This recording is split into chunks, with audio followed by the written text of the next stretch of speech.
O business cycle, na economia, a gente tem os ups e downs. Então, a gente tem fases em que a economia está estável, a gente tem fases em que a gente está em uma recessão e a gente tem fases em que a gente está em uma inflação. Quando a gente está no inflationary gap, normalmente, a gente está produzindo muito, as pessoas estão consumindo muito, e isso está gerando inflação, os preços estão aumentando porque os produtores não estão dando conta, né? Já na recessão é o contrário. As pessoas não estão consumindo, elas deixaram de consumir por um determinado motivo, por exemplo, agora na pandemia, né? As pessoas pararam de consumir, muitas foram mandadas embora, né? Enfim. Dentro dentro desses dois problemas econômicos que a gente tem aqui, a gente tem três teorias econômicas que nos ajudam a lidar com ela, tá bom? Dentro dessas três teorias econômicas, a gente começou sempre com o Adam Smith, lá em 1776, quando ele falou: olha, a economia, ela não precisa de nenhuma interferência, ela vai trabalhar sozinha. Então, se a gente está numa recessão, só deixar. Ele fala do nothing, né? Que ele fala da mão invisível. Por quê? Numa recessão, as pessoas vão parar de consumir, os produtores vão ofertar o preço do produto vai estar baixo, porque poucas pessoas vão estar consumindo, logo ele vai baixar o preço do produto, as pessoas vão voltar a consumir, e elas voltando a consumir, ele volta a subir o preço do produto e a gente volta para o equilíbrio. Só que, qual o problema disso? E é o inverso para o inflationary gap. O problema disso é que demora muito, né? Até 1929, todo mundo estava lidando com essa teoria econômica. Só que a partir de 1929, a gente teve a Grande Depressão. E aí, o que aconteceu? Esse carinha aqui, o Keynes, ele falou assim: olha, no longo prazo, todo mundo vai morrer. Ou seja, se a gente ficar esperando a mão invisível, vai demorar muito e a taxa de desemprego já estava alta, vai ficar mais alta ainda. Então, o que ele propôs? O fiscal policy. Dentro do fiscal policy, ele dá pra gente o tax e o government spend. Dentro dessas duas funções, lá você pode dizer assim, o que ele fala? Se a gente está numa recessão, diminui os impostos e aumenta os gastos do governo. Dessa forma, a gente vai conseguir trazer esse carinha aqui, ó, para cá, que é a proposta, trazer para o equilíbrio. Ó, deixa eu até te mostrar aqui, ó. Você tá vendo aqui, ó? Ele tá abaixo do real output, que é o que ele é capaz de produzir. Então, aumentando as taxas, diminuindo as taxas e aumentando os gastos do governo, a gente traz isso para cá, ó. Puf! E da mesma forma, no inflationary gap. No inflationary gap, o que a gente faz? Aumenta as taxas e reduz os gastos, vai trazer para cá, puf! E aí a gente vai ficar em equilíbrio.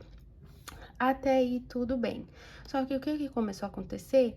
Fiscal policy tem interferência do governo, ele é political visible. Então, qual é o problema? Os governos estavam e continuam usando dessa política para conseguir mais eleitores. Então, perto das eleições, o que eles fazem? Vamos diminuir taxa, vamos aumentar os gastos, vamos fazer a taxa de desemprego diminuir mesmo para a gente conseguir o quê? Votos. Isso dá um problema danado, que é o nosso déficit. Então, o que aconteceu? Esse carinha aqui, ó, Milton Friedman, ele apareceu e falou assim: olha, dessa forma não dá, o nosso déficit está enorme, está gerando muita inflação, a gente precisa fazer alguma coisa. Aí ele propôs a monetary policy. Dentro da monetary policy tem o open market, o interest rate e o quantitative easing. Quantitative easing é mais usada nos Estados Unidos, aqui no Canadá raramente, mas atualmente está sendo usado, que é imprimir dinheiro. Só que não é muito recomendado porque isso gera muita inflação. Daí, o que a gente tem? Open market, que é a compra e venda de títulos e a taxa de juros. Então, quando a gente está numa recessão, o que a gente faz? O que o Milton Friedman propôs? Vamos comprar títulos, porque quando a gente compra títulos, a gente pega o dinheiro, a gente dá o dinheiro e pega o título. Então, a gente coloca o dinheiro na economia e as pessoas vão voltar a consumir. Então, ele propôs comprar títulos, abaixar a taxa de juros, porque abaixando a taxa de juros as pessoas fazem mais empréstimos, consomem mais, principalmente produtos de longa durabilidade. Ou então, para quando a gente está num inflationary gap, que a gente quer diminuir a inflação, a gente vende os títulos, porque a gente vendendo os títulos, a gente está tirando dinheiro, porque o pessoal está pagando, dando dinheiro para o banco, e o banco devolve o título. Ou então aumentar a taxa de juros, porque aumentando a taxa de juros, a gente tem menos empréstimos e aí menos dinheiro na economia. Resumindo tudo isso, a resposta, o professor fala, né? The answer is always gonna be change the aggregate demand. Por quê? Porque se a gente fizer tudo isso, a gente vai estar sempre mudando a aggregate demand. A gente reduzindo, numa recessão, reduzindo as taxas e aumentando os impostos, ou reduzindo as taxas e aumentando os gastos, a gente vai estar mudando o aggregate demand para a direita, certo? Então, a gente vai estar aumentando o consumo, consequentemente, aumentando o nosso GDP, que é o que a gente quer fazer quando está numa recessão.